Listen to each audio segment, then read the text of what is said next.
In this video I'll show you how to solve two-step equations, which, like the name suggests, involves two steps. Now before you focus on two steps, make sure you master one-step equations, which includes addition, subtraction, multiplication, division with one-step equations. Right, before you master those, you don't move on to two-step equations. But with two-step equations, and we'll focus on ones that have a positive coefficient, so that means we have the x is positive. But the rules are quite simple. Right? The aim was still to have the polynomial be by itself. So either on the left-hand side or the right-hand side, just with same as with one-step equations.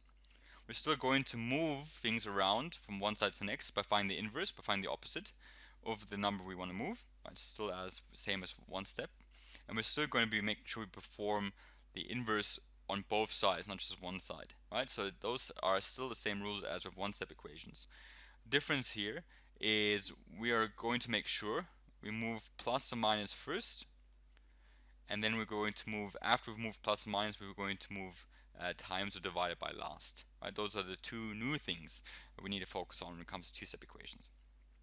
Let's go for some examples. So for the first example, which is this equation over here, so we have 2x plus 2 equals 10. Remember, we want to get x by itself, but this is a two-step equation because you can see there's a bit more involved, or there's a bit more in that equation. So we have both the coefficient of 2 and plus 2 equals 10.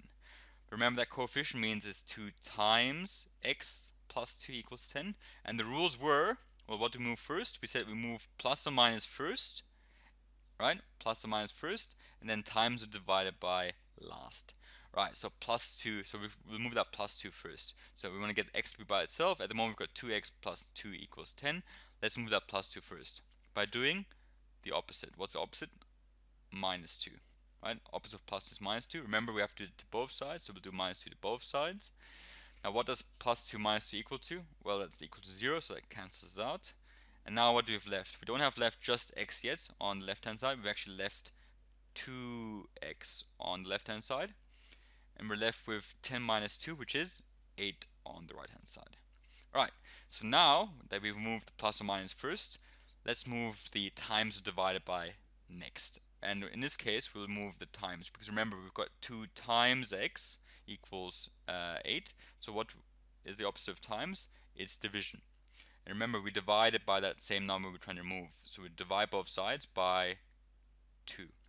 And just a reminder that division line, so that fraction line is the same as a division. So we can just say that's division. So 2 divided by 2, well, that equals 1. And we can cross it out because remember, 1 times x is just x. So now we've left just x on the left hand side. And what's 8 divided by 2? Well, that's equal to 4. And now we've found our answer. Right? So that's a two-step equation. Tiny bit more to it, right? Because we have to do it in 2 steps, but more or less the same in terms of how we do it. Alright, for next question, let's have a look at this one. So 2x minus 5 equals 44. Remember, the idea is, the rules were, we're going to get the x, the polynomial, to be by itself. Now, how do we do that? We'll find the opposite and then move them. But remember, we find the opposite first of plus or minus to move that. So in this case, we have 7x minus 5 equals 44. That minus 5, what's the opposite of minus 5? It's plus 5. And remember, the reason why this works is minus 5 plus 5. Think of your number line. That equals 0, so that cancels out. And now we're left, again, we're not left with just x yet, we're left with 7x on the left hand side, and we're left with what's 44 plus 5, that's 49. Right, so 7x equals 49, so how do we move that 7? Remember, that was 7 times x, right? The coefficient, that means times. So opposite of times, division. Let's divide both sides by the number we're trying to move. So we're dividing both sides by 7. And what's 7 divided by 7? Well, that's equal to 1, so we can cross this out. And we're left just with x at the moment on the left hand side. So we've done our job well. And what's 49 divided by 7? Well, that's going to be equal to 7. So that's the answer for that question, right? So the idea is, we want it to move plus or minus first, and then times divided by last. And it's going to work the same with these kind of questions. So now we're going to be looking at division. So x divided by 4 plus 5 equals 15. We want to get the x to be by itself. At the moment we have a plus 5 and a divided by 4 on that same side. So how do we approach it? Remember, the rules were to get x to be by itself. If it's a two-step equation, we're going to move the plus or minus first. In this case, we have a plus 5, so we move that first by doing the opposite, by doing minus 5 to both sides. Why? Because plus 5 minus 5 is what? That's equal to 0, so it cancels out. Now what do we have left on the left hand side? Well, we actually have left still x over 4. And what do we have left on the right hand side? Well, 50 minus 5 is 10. So that's what we have left. Now it gets simpler. It's back to one-step equation. X over 4 equals 10. What is, if we want to get rid of that divided by 4, we could just times both sides by 4.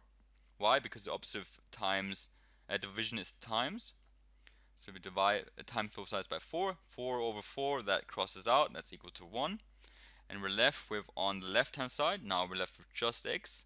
And what's 10 times 4? Well, that's 40. So that's the answer for the right hand side. And that's the answer over here. Alright, let's have a look at the last one, or number 2 here. X over 8 minus 3 equals 1. Remember, the idea is we want to get x to be by itself. At the moment, we have both over 8 and minus 3 on that side. So we've got our work cut out. But how do we move that minus 3? Remember the opposite. What's the opposite of minus 3? Plus 3. Remember, it's not just to one side, it's to both sides of the equation. Right, what's minus 3 plus 3? Remember your number line? That would actually equal to 0, so that cancels out. Now we're going to have left what on the left hand side? We actually still have left x over 8 on the left hand side. We don't have the minus 3 left, but we have now on the right hand side 1 plus 4, which is 1 plus 3, which is 4. Now we're going to do remove the divided by 8. Remember, opposite of division is times, so we're going to times both sides by that number we're trying to remove by 8. Times both sides by 8, and this crosses out, and we're left with x equals 4 times 8 is 32. And that's the answer. So two-step equations, similar to one-step equations. Remember, the rules are the same, but just removing plus or minus first, and then removing times divided by last to get your answer for the pronumeral, in this case for x, but for your pronumeral. So those are the rules are more or less the same, just the added little step.